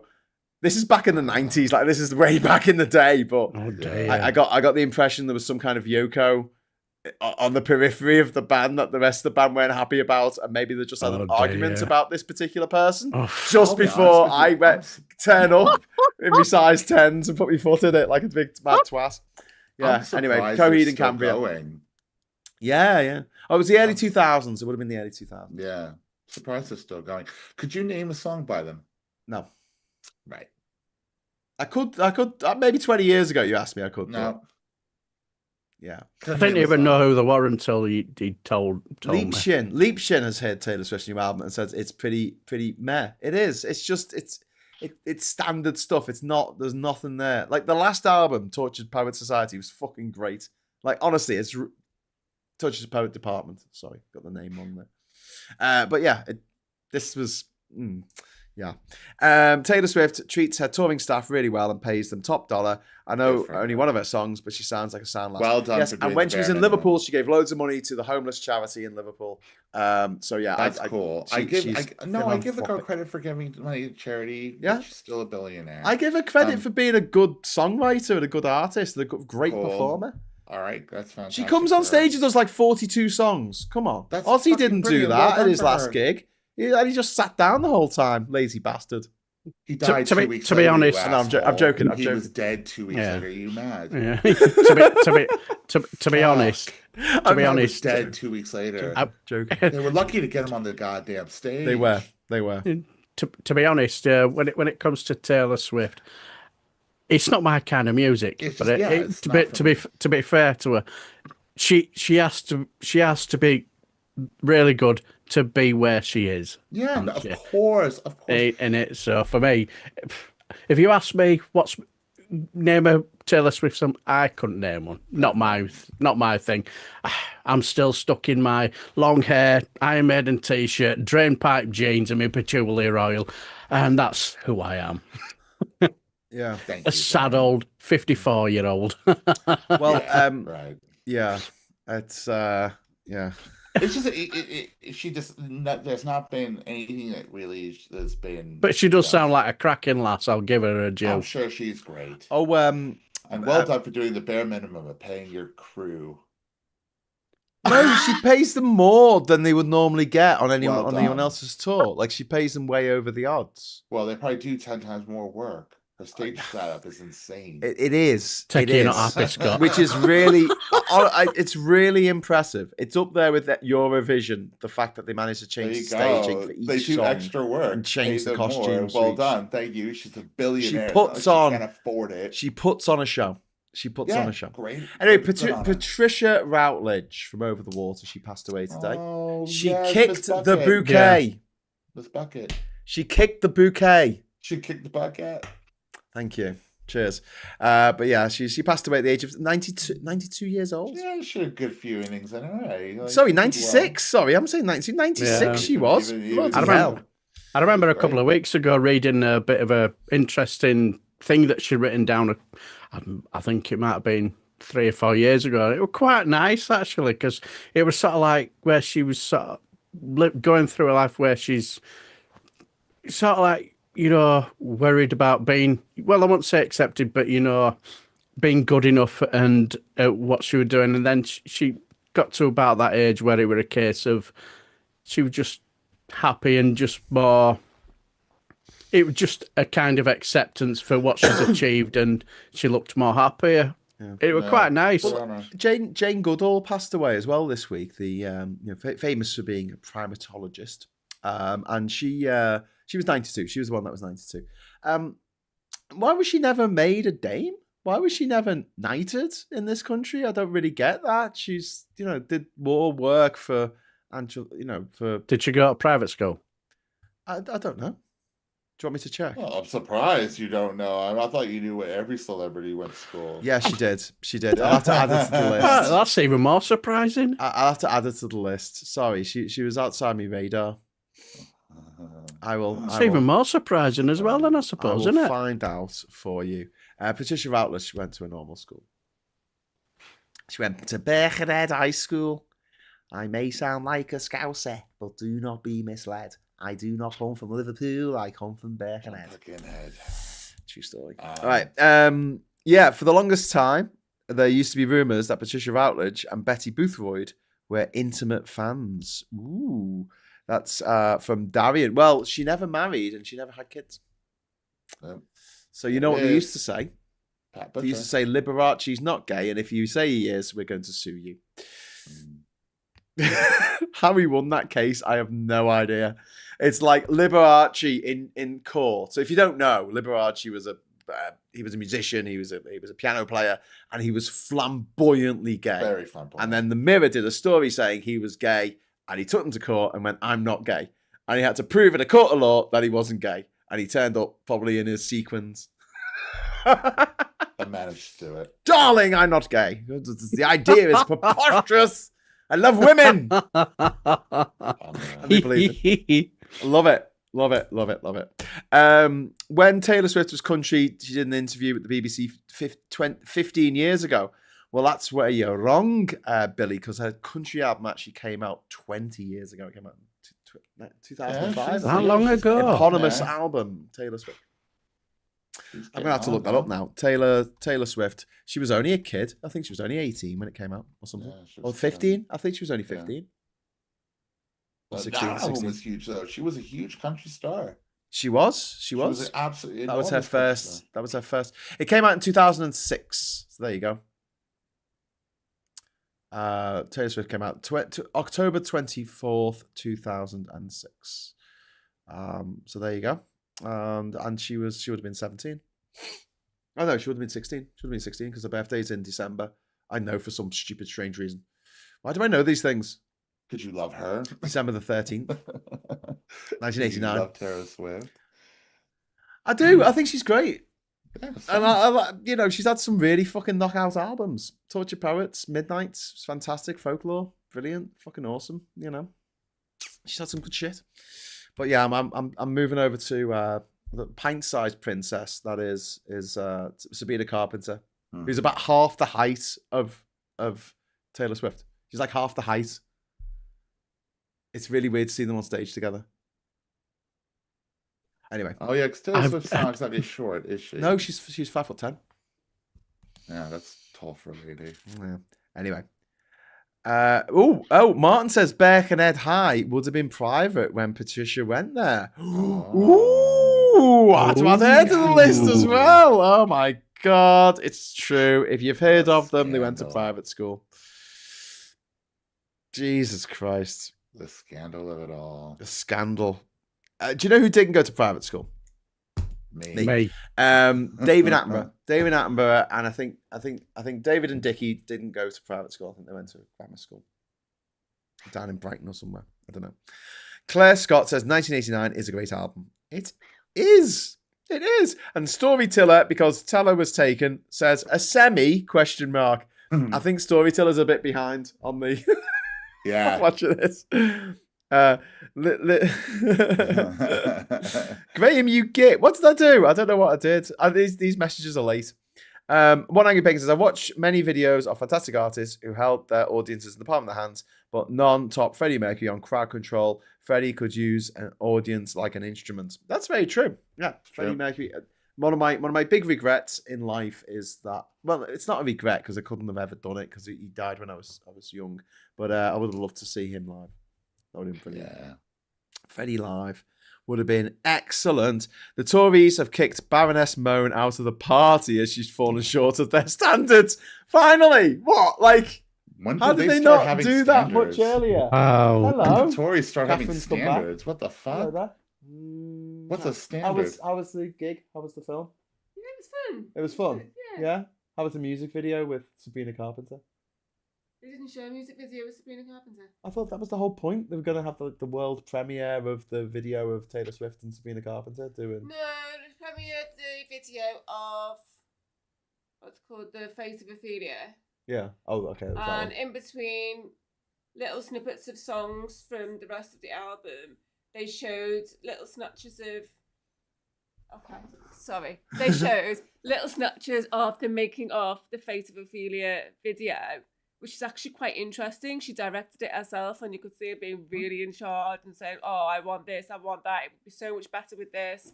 Everyone clearly loved working with her. Okay. And then she would, in between that, she'd sit on a seat, stare at the camera, and tell you the entire backstory behind why she'd written each song, which was slightly less interesting for me. But some people like that. I had to have the captions on for that on the phone. And and then they actually played the songs. They had the lyrics coming up, which was great. But they'd have a loop of her just sort of posing for the camera in one of her showgirl outfits for about like 15, 20 seconds. Then they'd loop it while they had the song playing. Oh. So I didn't appreciate that so much. No, that sucks. And then the song with Sabrina Carpenter, they just kept doing that, but then looping in little bits of when Sabrina was a guest on the Eras tour. Just little bits of footage from that. Okay. But it was nice. Sorry, I've hijacked your show for long enough. Thank you for indulging me. Bye, everyone. Cheers, Kat. There you go. Review of the Taylor Swift film thing. Do you know, I never knew what she looked like at all, ever. Really? So that was, crazy to me. I was like, oh, that's what she looks like. She's beautiful. Yeah, of course. What was I going to say? Yes, Taylor Swift is the perfect person. Okay, guys, sorry about it. Yes, she is. But this album's a bit meh. She's fucking perfect. She's everything. Could I have a... Yeah. Oh, thank you. Oh, thank you. You're the best. I'm getting a cup of coffee here and everything. Oh my God, it's a bit late for that, isn't it? No, I've got ADHD, mate. Doesn't touch the sides. Honestly, I could drink a coffee and then just fall asleep 5 seconds later. It's really weird. It just does not do anything to me. Don't know how you do that. ADHD, mate. ADHD. It's a weird thing. So you know where our Phil has been diagnosed with autism. Yes. You know this, right? Yeah. And it was a big shock to him. Was it a big shock to anybody else? No. Okay, good. Because after running doing the shows with him over the last few years, I mean, it did feel like sometimes it was the ADHD autism half hour. Do you know what I mean? Which it's fine though. It wasn't like in a bad way. I think you have to have maybe there is a little bit of something there if you can talk about politics and the sort of the detail that we do, I guess. You know what I mean? Yeah. I think that it's interesting because of our neurospiciness, we come at the same story from different angles, the same information. We see it differently. I'll tend to see, he'll see it more analytically, whereas I'll see it more sort of emotionally, empathetically. And it just makes for some very interesting discussions over the years, I think, between me and Phil. And I like it because you can't just agree on everything, Scott, can you? Life wouldn't be fun if we agreed that Shakespeare was shit. And I agree. Exactly. And the Beatles are overrated. Don't say the Beatles are overrated. Dare you? How dare you? Hang on. MH Care is saying, Graham, she was a dame. Oh, there you go. Valerie Jane Morris Goodall, born 33rd of... I didn't know she was... Was she? Okay. I'll No, you let do? him off then.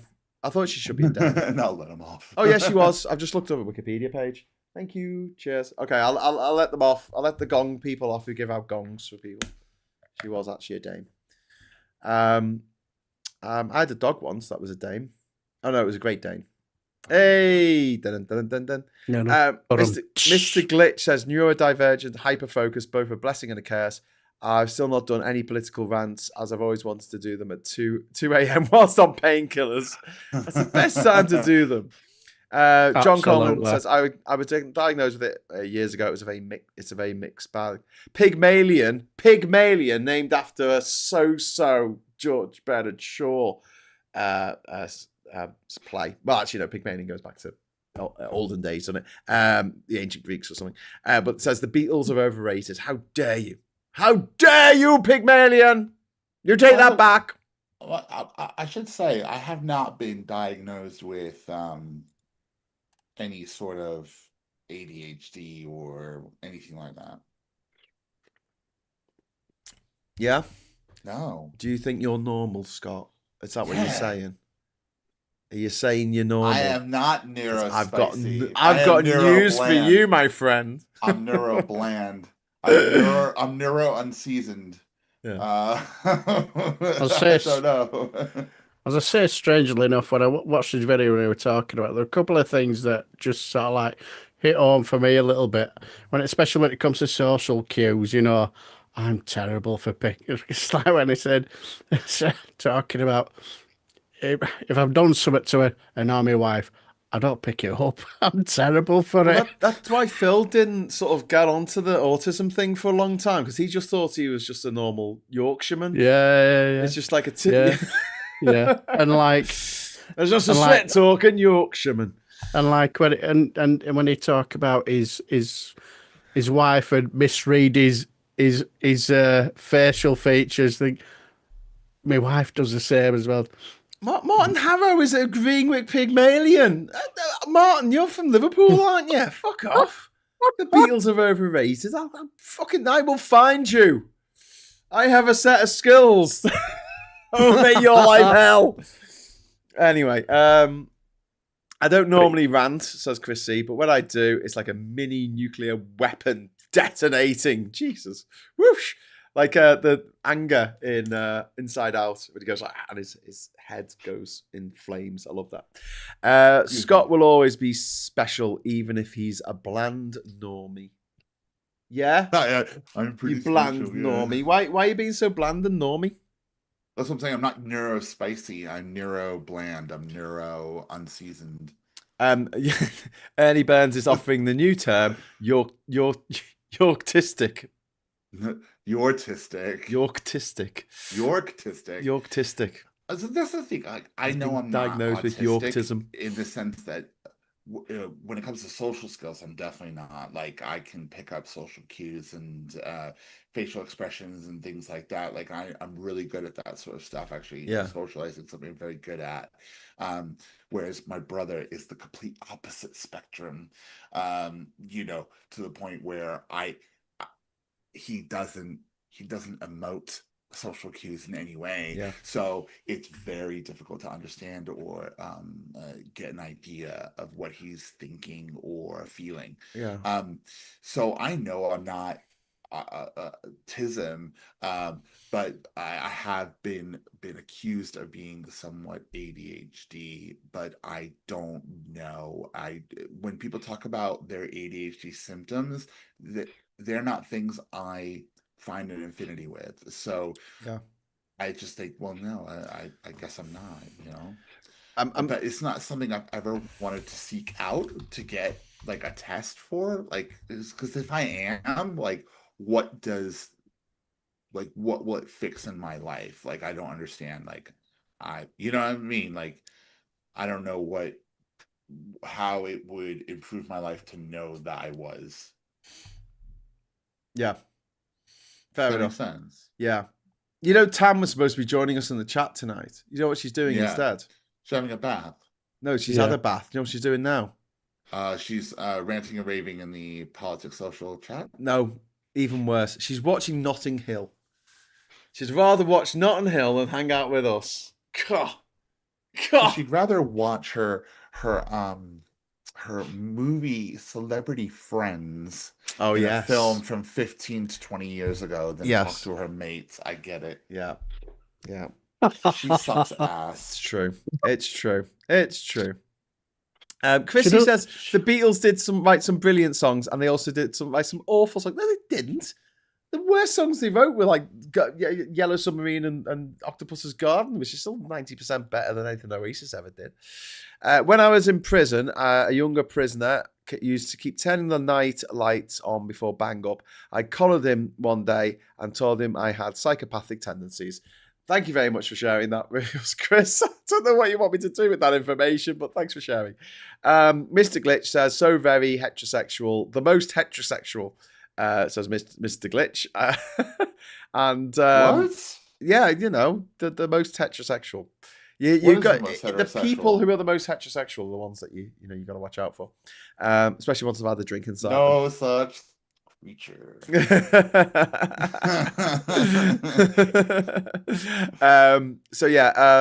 Yorkshire condition, undiagnosed ASD. Hey up, lads, we got some catching up to do, says Phil. And John says, once people understand there's a spectrum, a superpower, and a curse, it can be very unintentionally funny. Yes.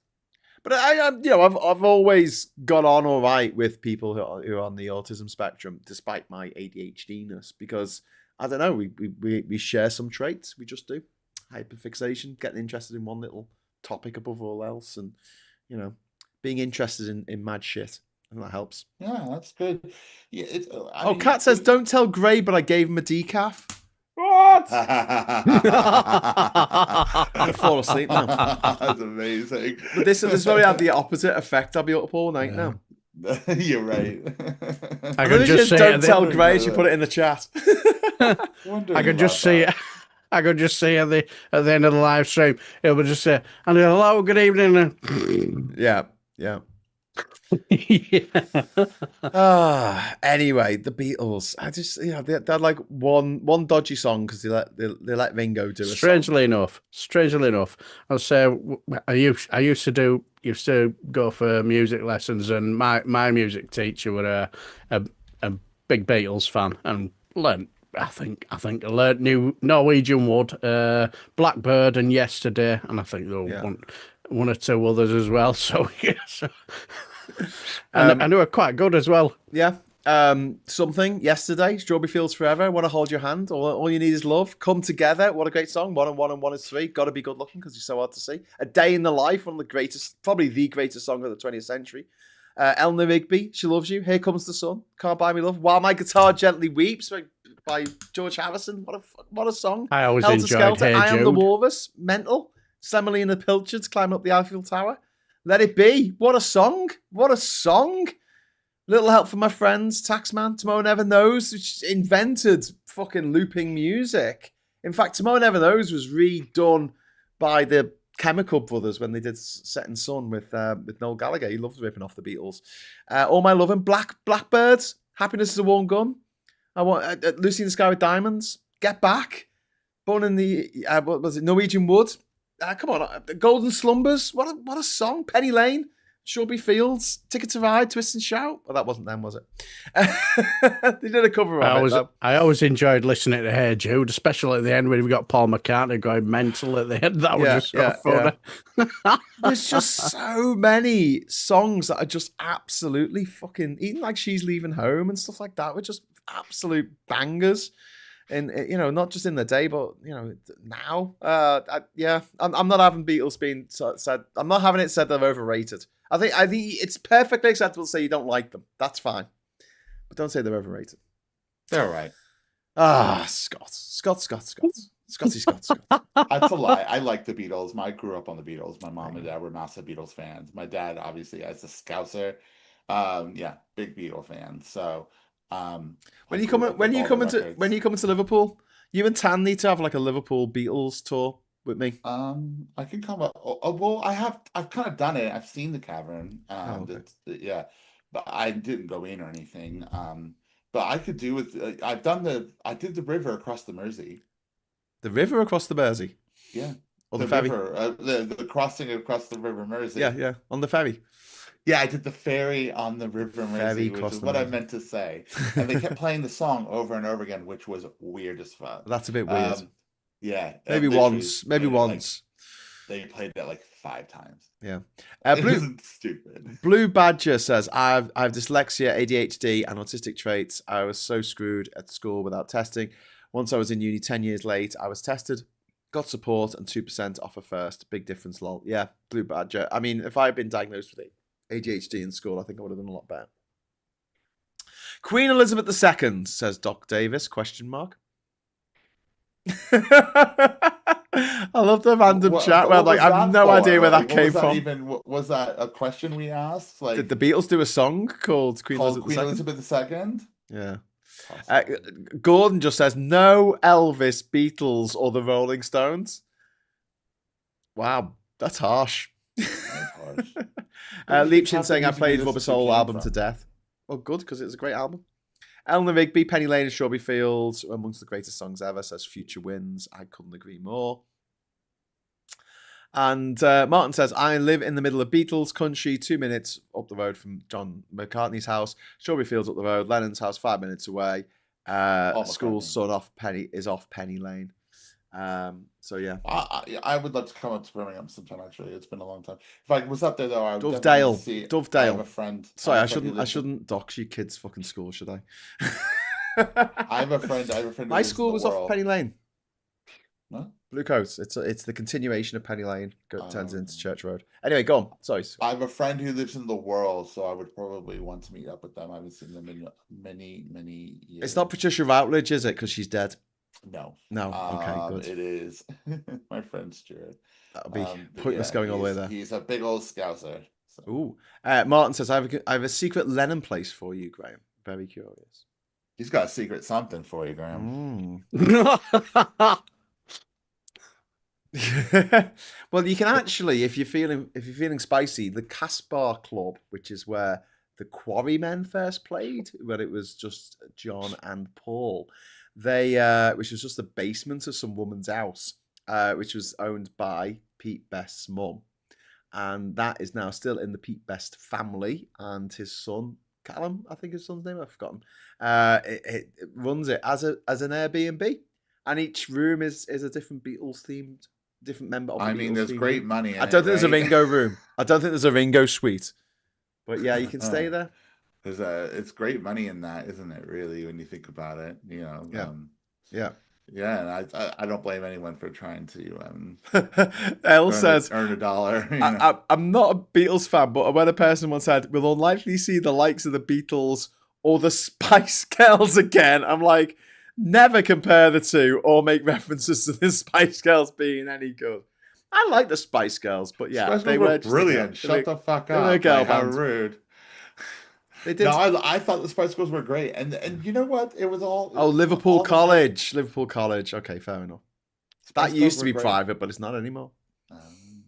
Blue Coat, Liverpool College, Dovedale, very close. So the Spice Girls were wonderful. They were massive. Be a little bit safer. Be the level of hysteria for an artist or a band like there was for the Beatles ever again. I could see it happening. And I think we've gotten very close. Spice Girls being one of them, Taylor Swift being another. When we talk about the hysterical fan obsessive fan base, of it. I think Taylor Swift definitely is, and maybe Beyonce. One thing I'd say about all of them is that they've got good chat. Do you know what I mean? Like all of them could really play an audience really well, and when they did interviews and stuff. One of the things that helped the Beatles break America was the banter that the lads had when they were being interviewed. People just warmed to them, despite they were normal people, and I think Beyonce comes across sometimes, believe it or not, as very, very normal, and so does Taylor Swift. So that's why people really like, and that's why people love the Spice Girls, because they were very normal. They weren't uppity, sort of like we're fancy, highly trained dancers and singers. They're like, no, we're not. We're a bunch of girls who are just trying it on, and we made it. You know, and I think that's what people really liked about them. So yeah, if you're personable, everybody who's been absolutely enormous is a personable person. Ozzy Osbourne, Robbie Williams, who can we compare to that now? Young Blood. These people are very personable, charismatic, and they are the people that live next door to you, you know, so that's why people like them so much. Whereas I think that maybe like you know, people like Damon Albarn of Blair or Brett Anderson, they've always been a bit standoffish. Tom York of Radiohead, they Oasis. But they wanted to have an era of being bigger than they were, they in weren't the sense particularly of down being to earth, larger than life. But I don't think that works too well when it comes to British people, because Britons tend to gravitate more to the normal average working person rather than to someone who's a star, who's larger than life. Mostly, you know, and the ones that are those stars are usually American. Lady Gaga, you know, it's sort of beyond your comprehension of that person. I mean, she's done documentaries and she's shown that she's actually just a really normal person or whatever, but her presence, her stage, her music, it's all very larger than life, right? It's all very escapism. So yeah, usually those sort of stars are American, but when it comes to British stars and British people, the Rolling Stones, the Who, yeah, they were all, the Rolling Stones were a bunch of guys from North London, if I'm not mistaken. The Who were literally South London boys, you know. So yeah, when we talk about these old artists that came up. Keith Moon, absolutely bonkers, absolutely mad as a box of frogs. My mom told me stories about Keith Moon. She was friends with the Who when they were nobody. Yeah, and people went, who? When the Who were the Who? Who?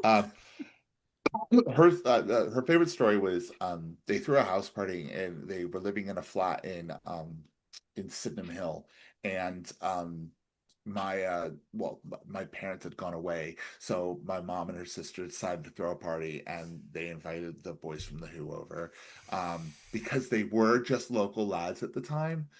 And I think Keith Moon had done some, like, I think what they called Purple Hearts or something like that back in the day. But basically, he was out of it on my grandparents' bed, and they had to push him out the fucking window to get him out the house before my grandparents.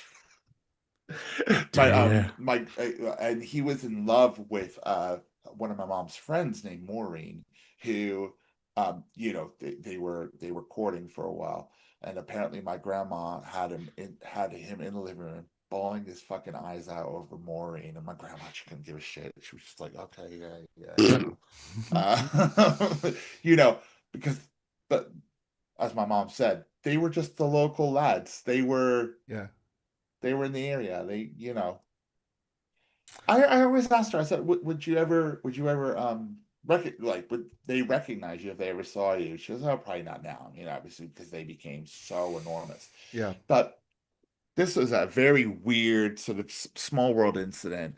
I was working for NCIS at one point. And this was the TV show. The actual agency. And I had to go and do stuff where I was driven to like a bank, right? And I used to use the Director General's driver to drive to the bank with money. And we got talking. His name was Roy, and we would get talking, and he was from South London, so he would tell me stories and stuff. And then one day, it was after my mom had passed away. I was working there when my mom passed away, so I was telling him about how it was just after she passed away. I was telling her, Jay, she told me she used to hang out with the Who and go to places like the Glen Inn and Dulwich and stuff like that. And Roy went, what was your mother's name? And I said, well, my mom's name, her name was Ann Hammond. She had a sister named Lynn Hammond. And Roy went, I remember Lynn. So Roy had actually been friends with my mom and her sister way back in the day. And obviously he was very sad to find out my mom had passed away. So we're going to the funeral. We're coming home from the funeral to the wake, and I was in the car with my aunt and my mom's best friend Jill, who also knew them from way back in the day. And I said, did you guys ever know a guy named Roy Ashby? And the two of them, their faces just went, you know Roy Ashby? I said, yeah, no, he works, blah, blah, blah, blah, blah. Small fucking land, isn't it? I mean, and that was when I realized how small England truly is. It is. It really, really is. It's a small little world, man. So you could tell those sort of stories to people in America, and they just think that it's another world, right? But when we live here, you talk about Penny Lane, you talk about all these places. You knew you grew up around it because it's just part of where you grew up, and it's just your home, right? Yeah, you see, the 92. Sorry about my little ramble, my little. That's all right. I don't know. Let's get ready to ramble. I'm gonna do a little animation for you. Someone found that interesting, but that was great. Those were real stories. We are gonna have to wrap it up in a few minutes' time, though. Yeah, cool. The big news tonight that's broken while actually it's just before we came on. Is that no, this is to do with Hamas have agreed to the Trump plan to immediately start the negotiation to release of all the remaining hostages and the remains of the hostages who are dead by Sunday. So it's Sunday night is the deadline on this. And I hate Trump. I hate Netanyahu. I don't want them to succeed in anything, but I hope this fucking works. I genuinely hope this fucking works. I mean, I'm not going to really, truly believe it until Sunday. Yeah. Well, it might be Monday. I think we've been here before. No, I don't think Hamas have agreed to it before. That's the thing. They've said there've been threats made. There's been like, the hell will be unleashed if you don't do this, and then it wasn't. Or it was, but do you think it'll last? I think once the hostages are back, then Israel isn't going to have any kind of moral high ground whatsoever to continue its attack on the Gazan people, the starvation of the Gazan people. At the moment, they can say, but they've still got our hostages. Well, this will be war number 8 that Trump has settled. Including that one between Albania and Azerbaijan. Yeah. Did you see there was a great clip of the two leaders actually laughing about it? Like, oh, did you hear that Trump sorted out that war we were in? Yeah, we were in that war together. They were with Macron, weren't they, laughing about it? Paula might be the last super chat of the evening. Thank you very much for the £5 super chat. The Who played an annual gig at a church in Willesden because the curate had allowed them to use it to rehearse at the start of their careers. That's pretty cool. That is pretty cool. Anyway, so we're going to leave it at that unless you guys have got any extra news that you want to just slip in the last minute. No, I do want to make a disclaimer that a lot of the shit that I've talked today has been just shit. No, that's absolutely fine with me, mate. All right, cool. It's a Friday night social. What do you expect? I don't know. People are expected, highbrow conversations about AIDS dad's balls. Yeah. But I mean, I do feel actual empathy for people who have died in the bathtub holding onto an iPhone attached to a plug socket. I genuinely do. You thought it was hilarious, you sick puppy. No, I was joking. I don't really think it was funny. Yeah, I could tell with the way you were falling about laughing, Scott. Yeah, either that was the world's greatest bit of acting I've ever seen. Which, if it were, you deserve an Oscar. I think you. Behave, Scott. Or we'll send you back. We'll deport you back to the bad place. Don't send me there. Don't send me back to the bad place. Don't send me to the. What made me giggle as well was the fact that you were, even when you said all that, you were doing your absolute level best to keep your face straight when you said. No, seriously, I have total empathy for that woman. Oh, wow. poor bitch. She's dead. So I'm just looking now. Chris C has just put the breaking news that it's been rejected by Netanyahu. What? But I can't find anything about this. What a shocker! No, but I can't find that on the news. So I'll have to. You know what? If we find out that to be true, will you be surprised? Probably not. If Netanyahu backed this idea, and now they've gone, all right, and then he changes his mind and goes, oh, actually, no, I didn't mean it. Would you be surprised? I wouldn't, but I think the world is quite lost patience with Netanyahu, and that includes Trump. I'm surprised this country hasn't yet. Like, why haven't they just overtaken him? And what I found interesting was, when what's happened in Manchester.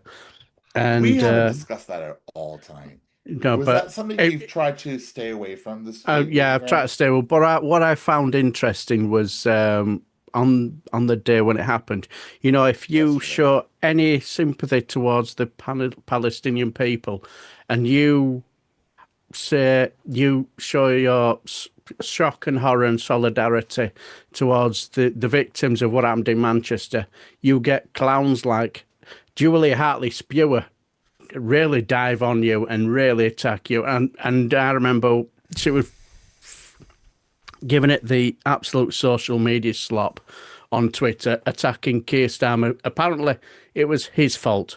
Everything's and a lot of other people were doing the same. Yeah, that's what someone lets out a bad fart. They said. Fucking blame Keir Starmer and call him a wanker for it. I mean, it's ridiculous now. Yeah, I mean, the man can't breathe right. I'm not saying that he's perfect. I'm not saying that at all. But every bad thing that happens ever now, it's Keir Starmer's fault. He's a wanker, and it's boring. It's so boring. Yeah. Like, this. You know what? I know where I was going to land earlier. Right? We're talking about our country sucks so much. This country's shit. It sucks. It's getting taken over. We don't have any culture. Blah blah blah blah blah. All this shit. People still go home and they watch EastEnders drinking a cup of fucking tea in their warm houses. Don't talk to me about how this place is some fucking hellscape, right? When we literally, like, you are watching us on the internet. If you are watching on the phone and getting angry, well, that's what they want, isn't it? Really, a shithole. You still have a phone. You're still in your fucking house. Like, relax.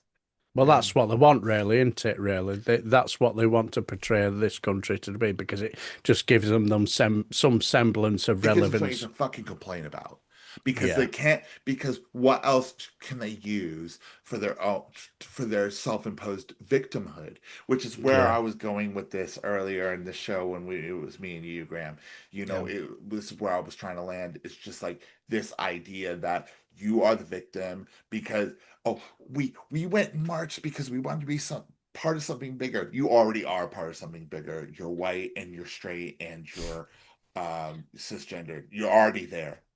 Yeah, you're in the majority. You're in the vast. You already majority. are the majority. So I don't understand why you want to feel like you want to be big. Because when you're used to privilege, equality feels like oppression. Equality feels like oppression. Okay, go on. We're gonna have to call it there, I'm afraid. But yeah, I didn't want to get too much into what happened yesterday on I mean, it was a horrific attack choice carried out by a guy who was wanted, who was actually accused of a sex crime last year, and doesn't surprise me that someone who abuses women goes on to do something horrific like this. But also, the guy's name was Jihad. I mean, what the fuck were the parents thinking? Well, literally calling him Jihad.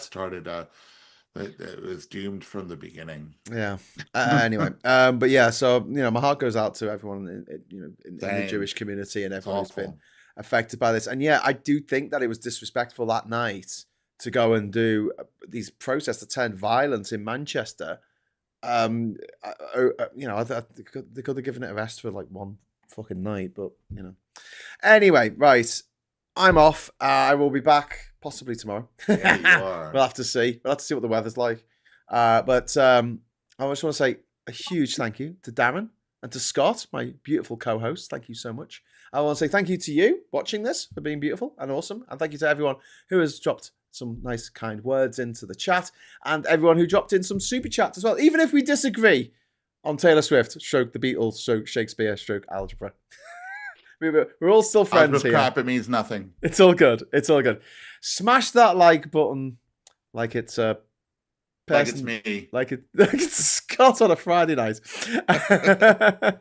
And until next time, I just want to say thank you so much for watching. No. Hello, good evening. Oh, it's Hannah. Hello, Hannah. We're about to go. We're literally just about to go. Do you have something to say? I know. I'm so sorry. You dick. I'll just. I was literally about to press the end button. We were wanting you What to do you come want? on. Here you are. Great. What do you want, Han? Like, I will just pop in to say hello, and I hope it's okay. And I know everything is very hard at the moment. Yes, it is. And we love you all. And I'm sorry, I was in the chat a lot. Yeah, so, you were. Oh, I'll just pop my. I'll just pop on right as they're finishing and disrupt it all. Don't worry about Hannah. It's lovely to see you anyway. Thank you. It is beautiful. This is like when people leave a football match early and then someone scores. Yeah, literally that. In extra time. Do that. I love your mug. Has it got coffee in? Is there coffee in your I Love Tea mug? Because that'd be hilarious. We like And is the it face, decaffeinated? Yeah.